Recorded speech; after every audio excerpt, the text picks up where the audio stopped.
Hello, everybody, and welcome back to my survival world. I'm really excited to get today's episode started because I have a ton of updates that I wanted to cover. I've made a lot of changes around the base, and I wanted to talk about some future plans that I have. But speaking of updates, I have finally updated to 1.16, and I've been kind of putting this off for a little bit, and I just couldn't put it off any longer. I'm really excited to get into the Nether, see the new update, the new blocks, the new mobs, and the potential for a ton of new farms to build, which I'm really excited for. But that also means that I have a couple farms that I've built and that just no longer work anymore. My smelter, the gold farm that smelted up all the swords, and my sugarcane farm all relied on the zero tick growth bug, and it's been patched out of the game. I kind of knew that that was going to come soon. It was a bug and it was bound to be patched out of the game, and that's kind of the risk that you take when building something like that. So I knew the risk, and that was the consequence. So today I plan on removing all of those builds. And before I get to that, I just wanted to go over some of the changes that I have made in this little mini base within my base before I move into the main pyramid. I have finally started to organize all of my chests in the back, just so that I can grab blocks easier instead of sorting through a bunch of unlabeled, unsorted, basically a mess. So it's a little more organized now, just until I get something more automatic in place. And I've started to experiment with a few different designs for this basement section here. And I really want this to kind of look like it's maybe an old structure, kind of decaying, and maybe the blocks are crumbling a little bit. And I think texturizing this floor a little bit like this and adding in the stairs randomly kind of adds to that feel, which is exactly what I'm going for. And I really like how it turned out. I removed all of the torches that I had spammed all over and replaced it with the sea lanterns underneath the carpet. And I really like how that turned out. It kind of adds to the feel that this place is a little crumbly. And yeah, so far it's looking really good. And then along the edges, I've added in the stairs just underneath the glass to kind of make it look like the glass is actually supported by something and it's part of the structure instead of it just being up against kind of like a flat block. So it looks, like it's part of it and supported by something.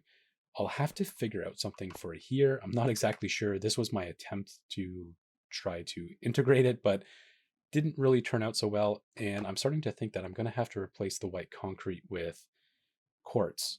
And I'm going to need a lot of quartz to do that.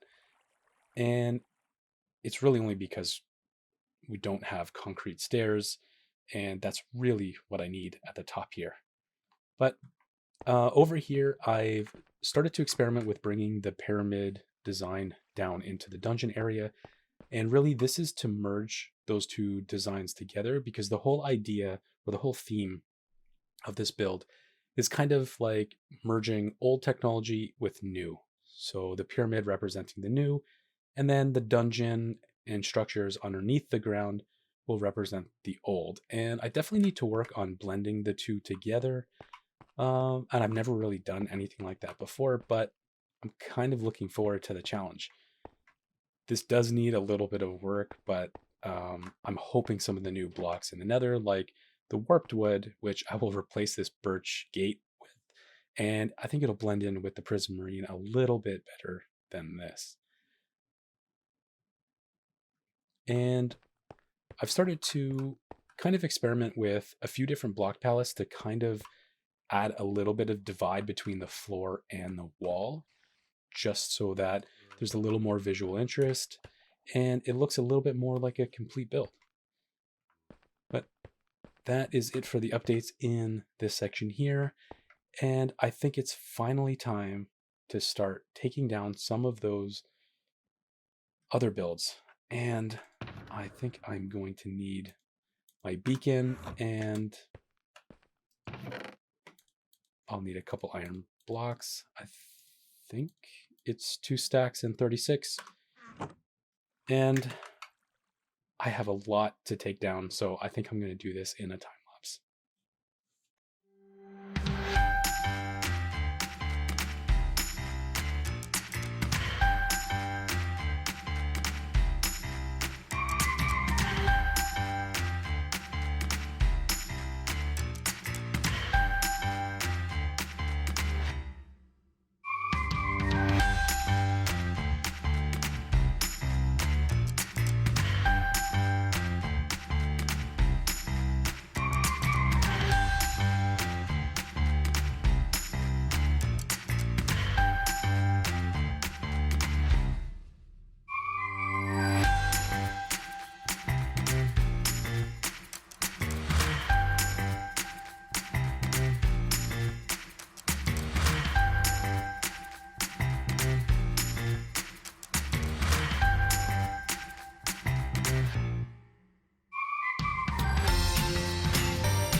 Well, this area just does not quite look the same anymore.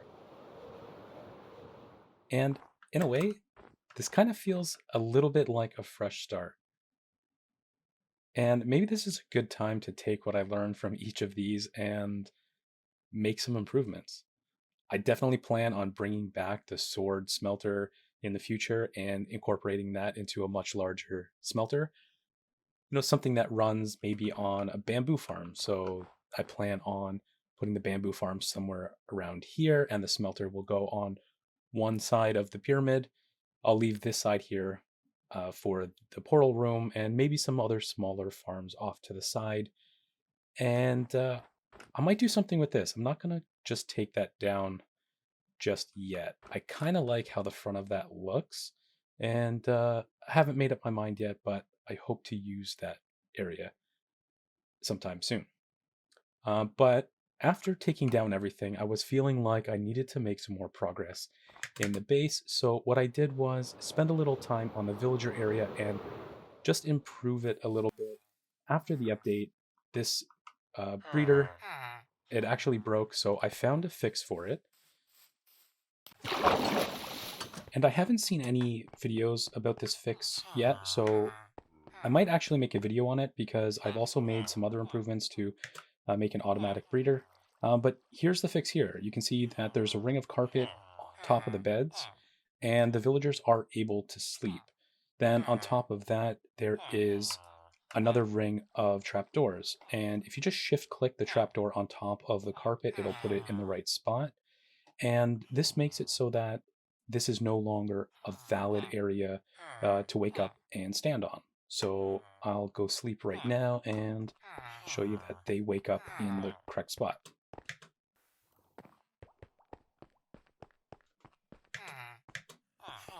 All right, and there you go. There they are standing on top of that fence post.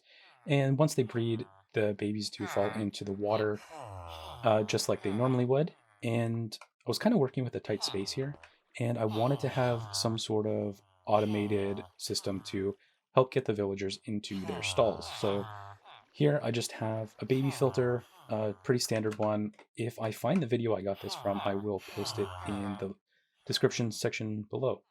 But basically, how this works is I will drop the potatoes or carrots down into this area here, and they will breed.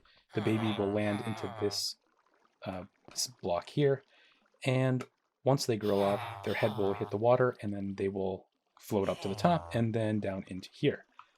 Then I've added a minecart dispenser here that will pick up a villager one by one, and just by kind of glitching through the block, and then they will work their way up to the top. Now there's a whole return system, and I'll show you what that looks like. Okay, so this little stall here is to select the villager and to get them to choose a profession and to make sure that the book they have, if you're choosing a librarian, is the right one.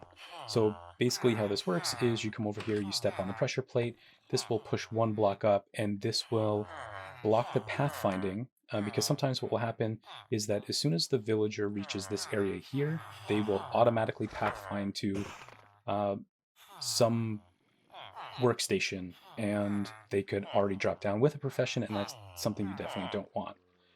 So right here, I have the chest with all the workstations that I could potentially need. And of course, if there's any more, then I'll just add them here. And once you're ready, you press this button, and this will request a villager. And it doesn't take too long. And that did not seem to work. Sometimes that happens. If they're not pressed up against the glass a certain way, sometimes they won't glitch through. So that's why I have a minecart return that's accessible right here. So this will just go back and refill the dispenser. But let's try that again.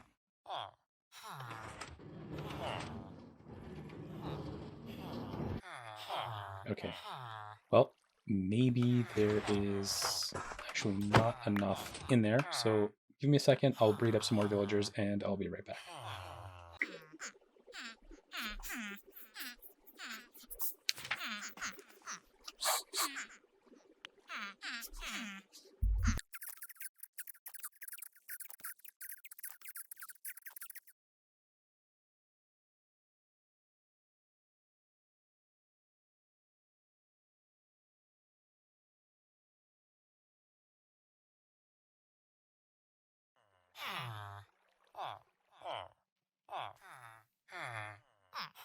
Okay, well, I had to wait 20 minutes for the villager to grow up, but I'm going to give that another try. Hopefully this works.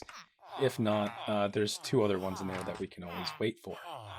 But, okay, ready to go, and now I'll request the villager, and we should get one. And there he goes. Perfect. We're, I think, in working hours now, so we should get him to change. There we go. So this is where you would check to see what his trades were, to see if they were good, and if they are, this is the button that you press to release him from this area and then down the track.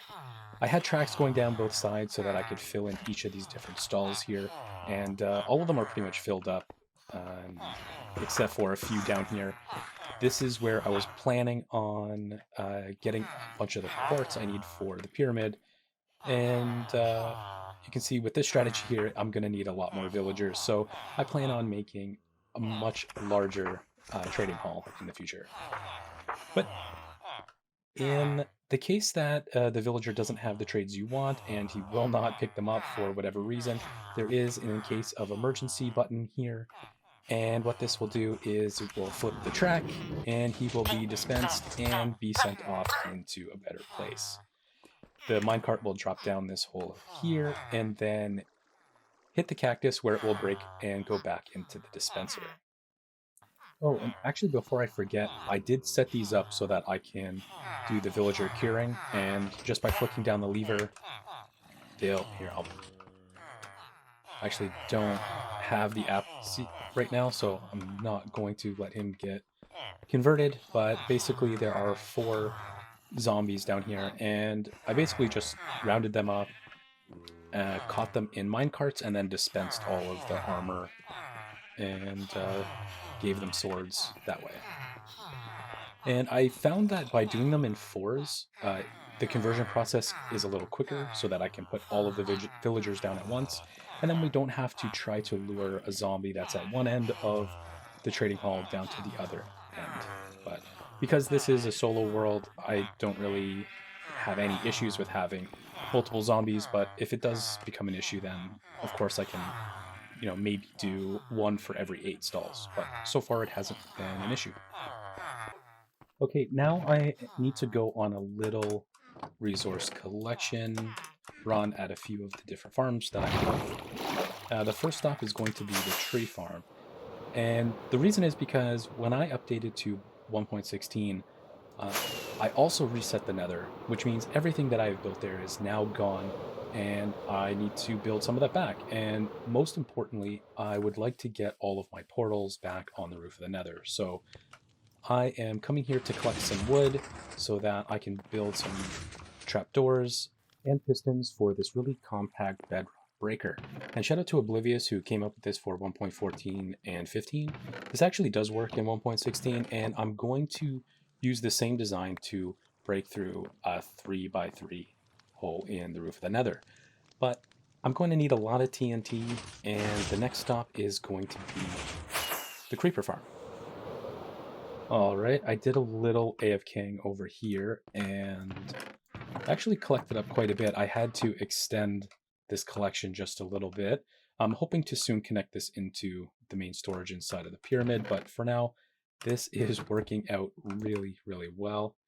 Okay, so I have collected all of the materials that I will need to break a block in the Nether, and I didn't go scientific on the number that I needed. I just knew I needed a lot, but I ran out of redstone blocks. I hope this will be enough, and as soon as I get more redstone, I'll just add it to this collection here.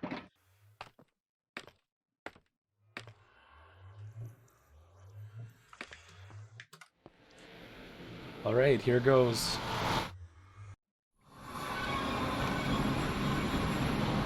And this looks a lot like when I first came into this area.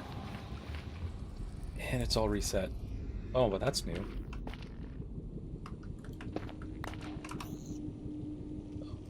It's the basalt. It's a really cool looking block.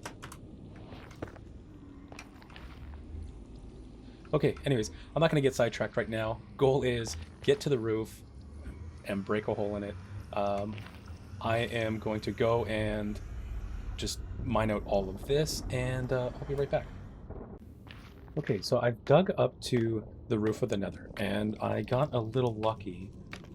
So I was aiming for this general area here, and I found the perfect block, which is, it's not exactly where I wanted it to be. I wanted it to be a few blocks, I guess, further this way, and that's okay. I can move the portal.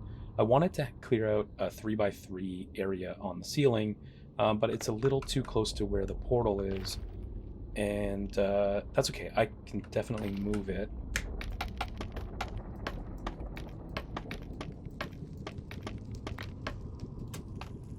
Okay, so here we go. This block right here is at 127, which is perfect. And what I need to do here is take some stairs, just like that, and grab my ender pearl, and just come up here, and I want to aim for right here, just at the top of the hitbox of this ladder, and hopefully that will shoot me through the block, and perfect. First try. I honestly didn't expect it to work the first time, but okay, here we are. And one important thing is that you want to record the location of that block and where your portal was so that you can recreate it on the ceiling. And I definitely did that, but I forgot my ender chest by the portal. Oh, I put it down to get the blocks out and I forgot to grab it. That has everything I need so that I can get back. What do I do now? Maybe just run around and die of hunger? Or... Actually, wait, I have an idea.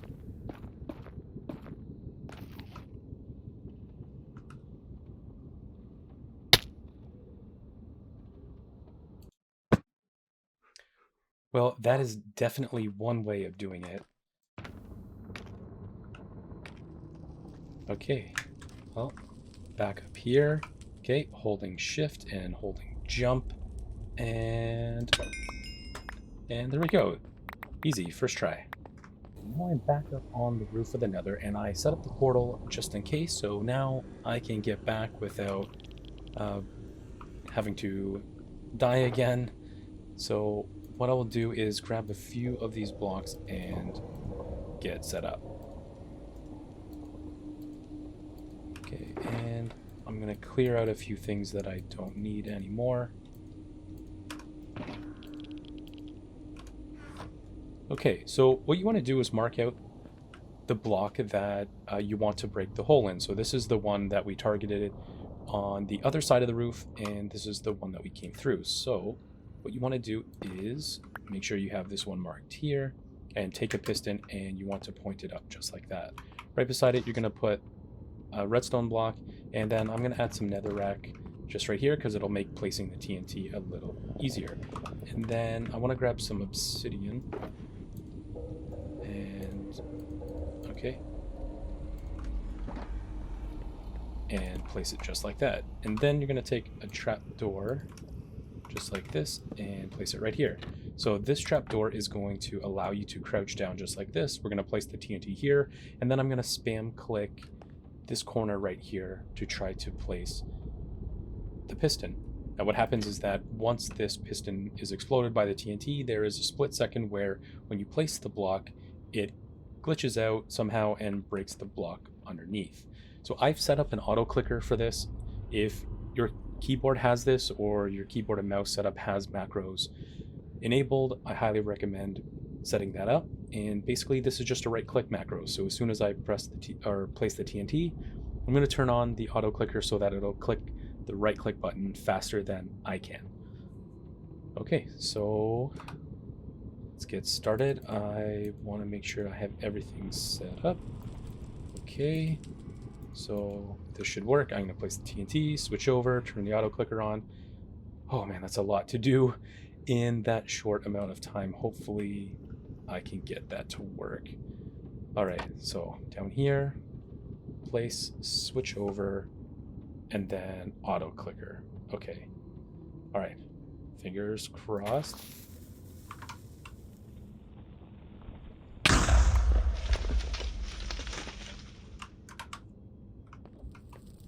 And the piston is facing down. It actually needs to be facing up for it to work.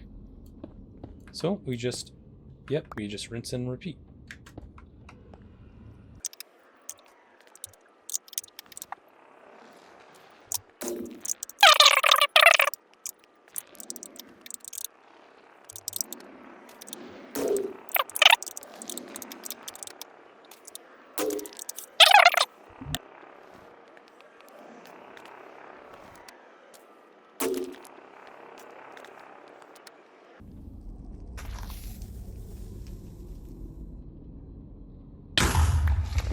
Oh, that looks like it worked. And just like that, we have a hole in the nether. Sweet. Okay, so we know it works. Now I am going to spend some time and see if we can now get a 3x3.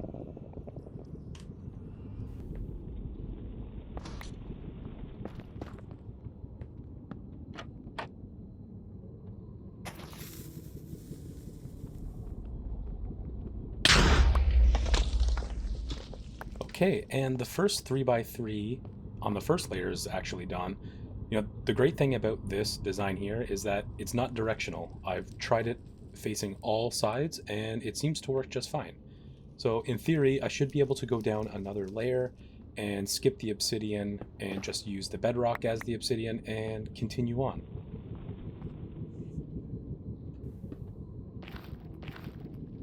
Okay, so skipping the obsidian, and then I can still place the netherrack in so I have something to place the TNT on. I won't really need the trapdoor here because I can crouch, and placing the piston on the corner, and it works. Okay, this is great. I can now just continue this on, and this is looking more and more like it's actually going to work. All right, I will be back once I get all of this done.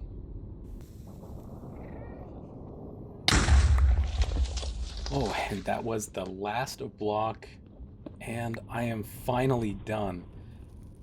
All in all, this took only about 2 hours to complete, so really not that long. And I didn't use as much TNT as I thought I was going to, so not too bad. But I finally have the 3x3 all complete, and all I need to do is just pillar up, and of course I run out of scaffolding. That's okay. And now that I think of it, I'm wondering if it was actually 3x3 that I had to do. I really hope it was, and hope it wasn't anything more than that. Yeah, I'm starting to think the elevator was actually bigger than this now that I actually see the hole in full. Okay, I'm gonna fill this in and then I'm gonna go check just to make sure. And I'm starting to think that I should probably start planning these things a little better. Yeah. Well, if I have to fix that, that's not gonna be that big of a deal. Let's see. Okay, progress report. Yeah, that's done. Remove cheaty builds. Let's see. Smelters are gone. Sugarcane farm. Yep, that is complete. And Nether update and fix portals. Yep, definitely did that one. I guess the last remaining project to do today is to finish a raid farm. Now, the reason why I want to do a raid farm is because I have recently been working on the expansion for the trading hall. And I've added in a bunch of these stone cutters here, and the main reason is because I wanted to trade for quartz. I'm going to need a lot of quartz to finish off the pyramid, and my main source of emeralds, which was trading through paper, is now gone because the sugarcane farm was removed. So that constant, reliable source of paper is now gone, and I kind of want to keep this here just for books. And I thought a great way to get emeralds was through a raid farm. So I have a lot to do. Okay, heading straight into the nether. You'll see that one of the first changes that I made was to move the portal from its original location up into the roof. So now I'm going to spawn up here every time. And just a quick update on the bedrock removal, I actually needed a 4x4. I went back and checked the design of the elevator, and it was a little bigger than I had originally planned, and I can't seem to figure out this scaffolding. Okay. I went through and removed all of the extra bedrock, which only took about 20 minutes, so not actually that bad. A few other updates up here. I have added in all of the portals that I had before leading into all of the farms. So the Guardian farm is this way, and the torch line will guide you there. And this way is to the end portal and to the ice biome. This way leads to the outpost, and this one is going to be for a future project. I've already mapped out where the next farm is going to be, and just a little sneak preview. This is going to be a witch farm. But I don't want to get too sidetracked right now. Let's get on with this build of the raid farm, and the first stop is going to be where the outpost is. And the outpost is important because before you can trigger a raid, you need to have Bad Omen. So I found this outpost here, which is on the way to the ocean spot where I have the raid farm planned. And this little platform here is just so that I can sit here perched, waiting for one of the pillagers with the banner. And once I find that, I can shoot him with an arrow, and then once I have Bad Omen, I can head on over to the raid farm.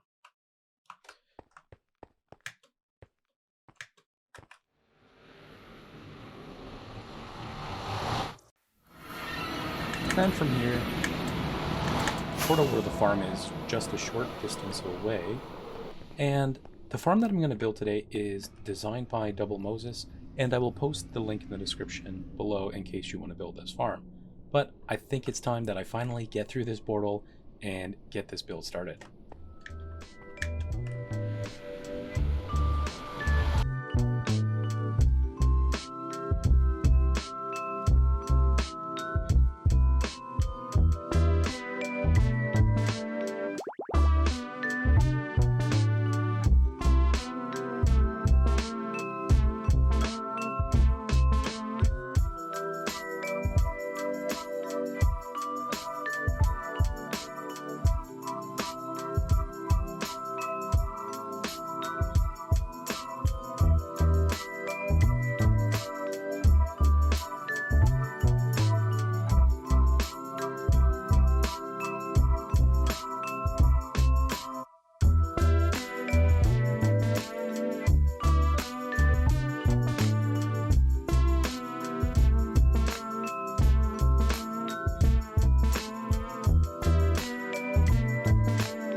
Well, the farm is finally completed, and as you can see, everything is now in place. I have my of Undying in hand, straight from the farm, and I made a few changes. One thing is that I extended the beacon base so that I could add in strength, resistance, and regen. And that's because sometimes when you're sitting in here in this little chamber, you know, swinging your sword, you can get hit. And if that happens too often and you don't regen because you're not eating, you can potentially die while you're here. And that's the health regen and strength helps with that a lot. I did notice that I was getting a lot of pigmen spawn. Well, not a lot, but at least one always hanging out here. And I don't want a pigman to interfere with any of the items that are going through the portal. So I just added this little turtle egg here. And anytime that there is a pigman that spawns here, he'll just run over and jump down and go for a little swim. So in the original design, the collection system was kind of left for interpretation. So I kind of took that as a challenge and decided to make something extremely overcomplicated. But really, I just had a lot of fun with it. I wanted to see what I could potentially do. And here's what I did. Anything that comes down into these hoppers in terms of drops will go through these hoppers here into these little dispensers. And from here, once there are items in the dispensers, this will turn on a little delay circuit here, which will activate an observer clock, which will dispense all of the items into the water stream. From there, see if I can jump over here. That will activate this long delay circuit, which will activate this little, item aligner, and it will keep it active for longer than there are items in the dropper, just in case there's anything that needs to make its way along the water stream. At least we know that this part of the contraption is still running while the items are coming over. So from here, the items will come over here into this soul sand bubble column, come up here and land down into this section here. Then this block will align it along here, along the edge, and then the sticky block will push it across, or the slime block will push it across the ice into the portal. And missed that. And I'll show you what that looks like on the other end. Okay, so over here, it's a little overkill for the farm, I know, but I've never really built anything like this before, so I wanted to see if it was even possible. The items will come through the portal, slide through the ice. This pressure plate will activate the redstone, which will then start shooting the items down the ice here, and then finally over top of these filters. And I just started collecting all of the items, but these will eventually have proper filters set up so that I can divide up all of the stackable items. Okay, and let me see if I can jump up here and give this a little test. So basically what will happen is, let's say I take a few emeralds and I'll just throw them down here. Okay, and then imagine that they come over the top of this pressure plate. You'll see that they will make their way down here. It works pretty quick, and the great thing is that you don't have to be in the Nether for this to activate. It's close enough to the portal and within the chunks that actually load temporarily when items come through the portal that they actually do get collected. And I did a few tests, and it will actually collect all the way to the end of this. So I don't really have any worries about the items despawning while they're on top of the ice.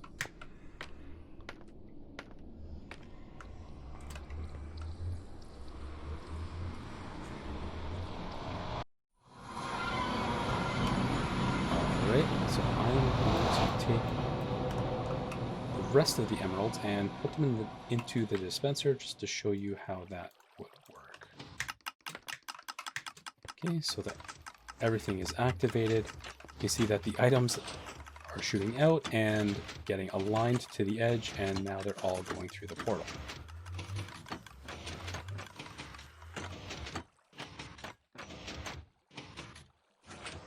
Alright, now let's quickly come over here, and you can see that they've collected into the item, or into the chests.